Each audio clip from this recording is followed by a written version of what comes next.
메시지 성경 통독 요한복음 12장입니다. 오늘 통독은 김명선 권사님께서 해주셨습니다. 감사합니다. 주님 말씀하옵소서. 주의 종이 듣겠나이다. 아멘. 요한복음 12장. 6월절 엿새 전에 예수께서 베다니로 들어가셨다. 그곳에는 얼마 전에 죽은 자들 가운데서 살아난 나사로가 살고 있었다. 나사로와 그의 누이들이 자신들의 집에서 저녁 식사를 하자고 예수를 초대했다. 마르다는 시중 들고 나사로는 사람들과 함께 식탁에 앉아 있었다. 마리아가 아주 값비싼 향유 한 병을 가지고 들어와서 예수의 발에 붓고 자기 머리카락으로 그 발을 닦아드렸다. 향유 냄새가 집안에 가득했다. 제자들 가운데 한 사람으로 이미 그때 예수를 배반할 준비를 하고 있던 가룟 유다가 말했다. 왜 이 향유를 팔아서 그 돈을 가난한 사람들에게 주지 않습니까?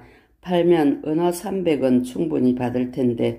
이렇게 말한 것은 그가 가난한 사람들을 생각해서가 아니라 도둑이었기 때문이다. 그는 일행의 공금을 맡고 있었는데 그것을 빼돌리기도 했다. 예수께서 말씀하셨다. 그 여자를 가만두어라. 그 여자는 내 장례식을 내다보고 예를 편 것이다. 가난한 사람들은 너희와 함께 항상 있지만 나는 너희와 항상 함께 있는 것이 아니다. 예수께서 다시 마을에 오셨다는 소문이 유대인들 사이에 퍼졌다. 사람들이 예수뿐만 아니라 죽은 자 가운데서 살아난 나사로도 보려고 몰려왔다.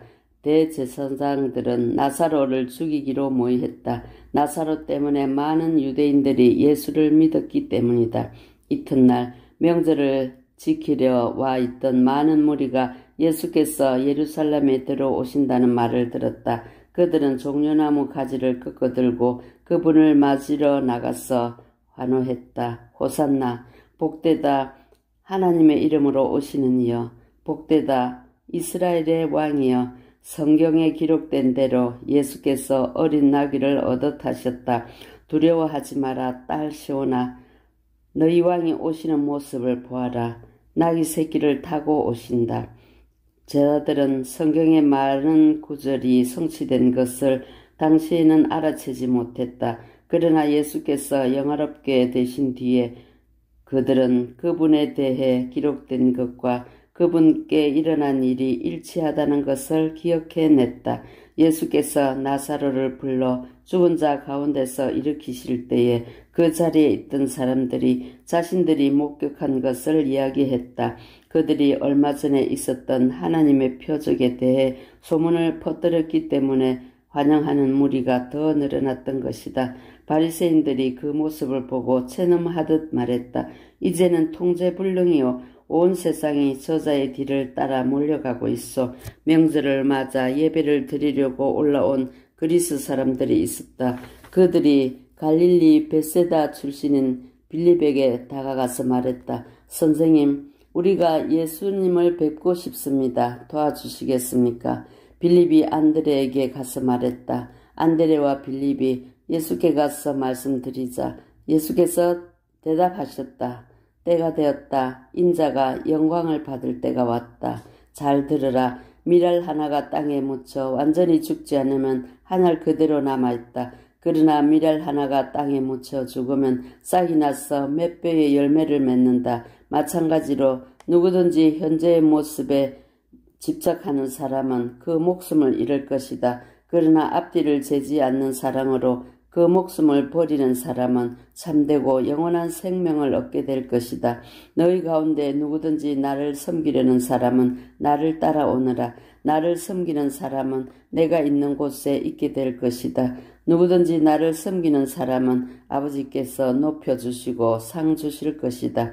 내 마음은 몹시 흔들리고 있다. 그러니 내가 무슨 말을 하겠느냐. 아버지, 나를 여기에서 벗어나게 해 주십시오라고 말해야 하겠느냐.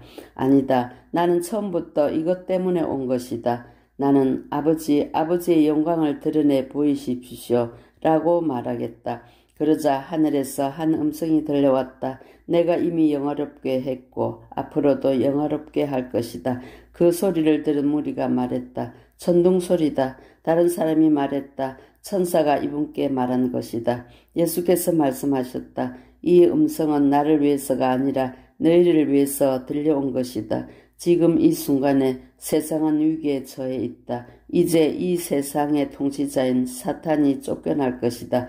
그리고 내가 이 땅에서 들려 올라갈 때 나는 모든 사람을 이끌어내 내 주위로 모을 것이다. 예수께서 이렇게 말씀하신 것은 자신이 어떤 죽임을 당할지 보여주시려는 것이다.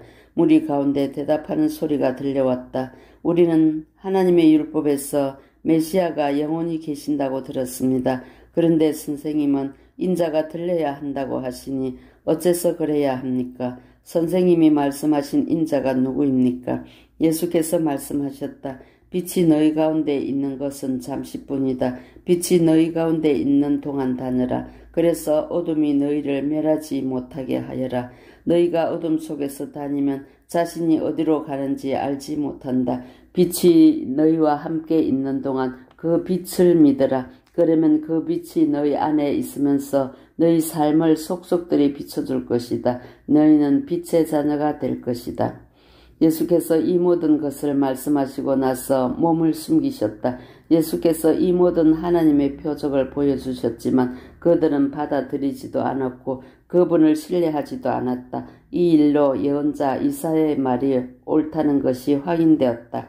하나님, 우리가 저런 말을 누가 믿었습니까? 하나님께서 팔을 뻗어 행하려고 하시건만 누가 그것을 알아보았습니까? 처음에 그들은 믿으려 하지 않았고 나중에 믿을 수도 없었다. 이 또한 이사야가 말한 것과 같았다.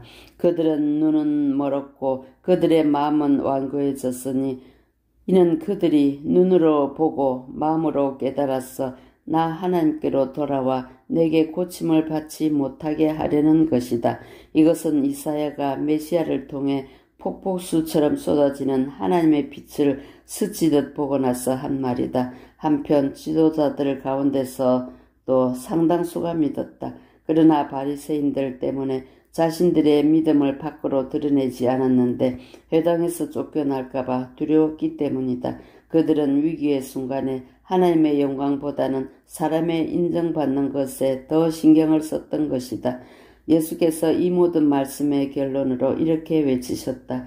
누구든지 나를 믿는 사람은 나를 믿는 것이 아니라 나를 보내신 분을 믿는 것이다. 누구든지 나를 보는 사람은 사실은 나를 보내신 분을 보는 것이다.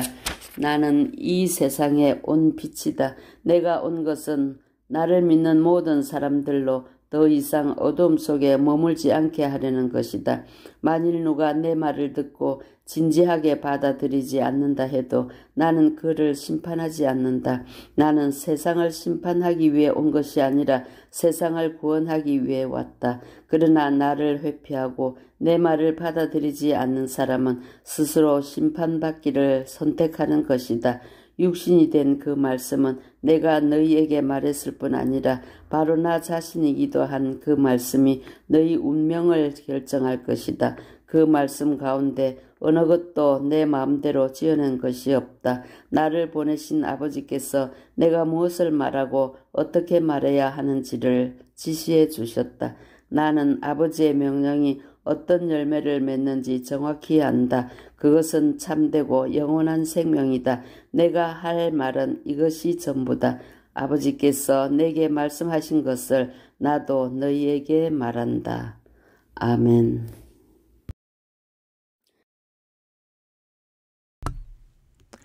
오늘의 묵상 기도입니다.